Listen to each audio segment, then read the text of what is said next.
Olá pessoal, tudo bem com vocês? Quem fala aqui é o professor José de Geografia e a aula de hoje é sobre pirâmides etárias e transição demográfica. O que é a pirâmide etária? A pirâmide etária nada mais é que um gráfico que representa a estrutura de uma população. Ele é dividido entre homens e mulheres, cada um num lado do gráfico, e também é dividido por faixas etárias, que são as barras. A base da pirâmide é onde está a população jovem. O corpo da pirâmide é onde está a população adulta e o topo da pirâmide, que é o ápice, é a população idosa. Se eu tenho uma base mais larga, nós temos uma população predominantemente jovem. E assim acontece se eu tenho um corpo mais largo, daí a população é predominantemente adulta. E se eu tenho o ápice maior, eu tenho uma população predominantemente idosa. O que vem a ser, então, a famosa transição demográfica? É a mudança nessa estrutura de pirâmide. Como assim? É uma população que era predominantemente jovem, que vira predominantemente adulta, que depois vira predominantemente idosa, e até um ponto que essa população encolhe. Mas como que isso ocorre? Enfim, lá atrás, o Brasil tinha uma grande taxa de natalidade e uma grande taxa de mortalidade, que fazia com que a expectativa de vida não fosse tão grande. O que acontece literalmente? A população simplesmente ela não cresce. Como assim ela não cresce?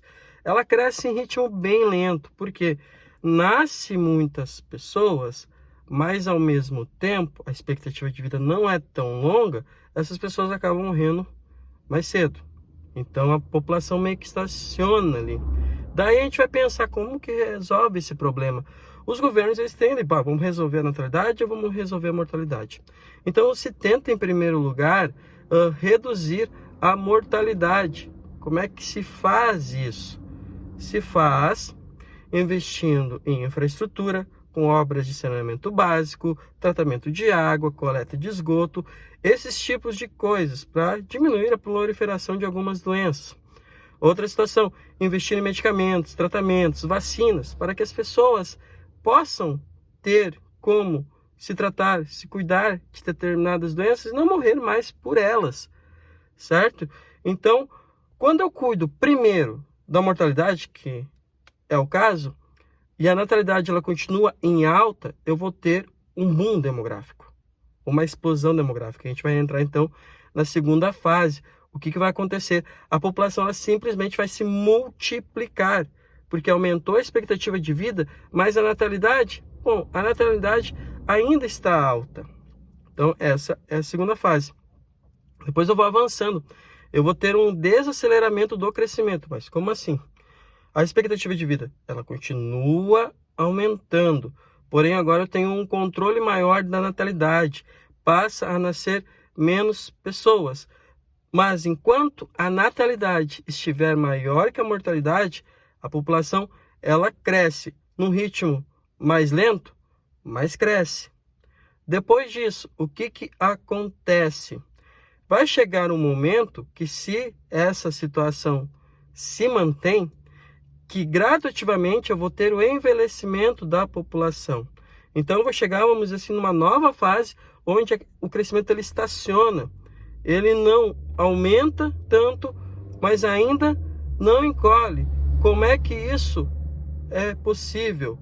Porque ainda eu tenho a expectativa de vida ali a considerar, as pessoas estão vivendo, porém as pessoas não estão nascendo como anteriormente, ok?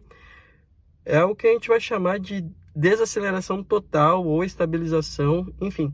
Depois, o que acontece é que o Brasil vai chegar por volta lá de 2042, 2043, nessa década ali no futuro, é o decréscimo da população. Como assim?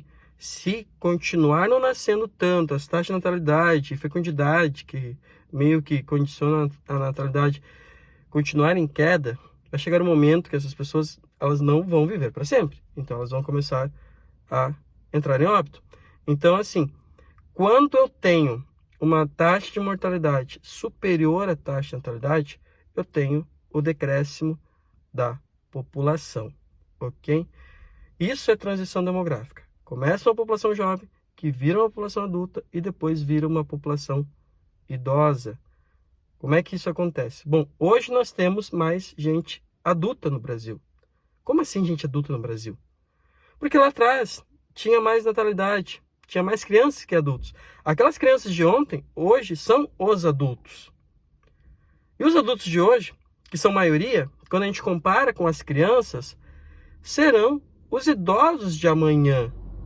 Então a gente tem sim o envelhecimento dessa população. Isso que tem que ficar bem claro.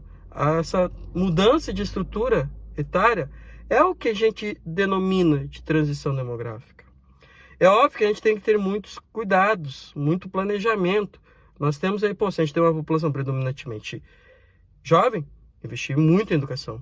Adulto, investir muito em emprego. Idoso, investir muito em saúde. Lembrando que isso vai ter reflexo no mercado de trabalho e em toda a estrutura social e numa coisinha muito importante que se chama previdência. Imagina como vai ser o Brasil no futuro com mais idosos do que adultos, mais gente recebendo aposentadoria e menos gente pagando o imposto. Se pensa em reformas, as pessoas contribuírem por mais tempo, estipular uma idade mínima para se aposentar, ok? Enfim, recapitulando então, pessoal, pirâmide etária é um gráfico que mostra a estrutura da população, é dividida por homens e mulheres e por idade nas barras ali, não digo idade, faixa etária, tá? A transição demográfica é a mudança da estrutura dessa pirâmide, que começa jovem, tá? Geralmente é um país mais pobre, adulta, quando esse país começa a desenvolver, e depois ela fica idosa. Por que isso acontece? Porque primeiro eu combato a mortalidade, eu aumento a expectativa de vida e depois eu controlo a natalidade. Como em um momento nasceu mais crianças, chega um momento que essas crianças são mais adultas. Esses adultos serão maioria no momento e depois eles vão virar idosos e os idosos serão maioria até chegar ao ponto que essa população começa a cair porque a mortalidade ultrapassa a natalidade. Certo, pessoal? Um forte abraço, curte aí e até a próxima aula.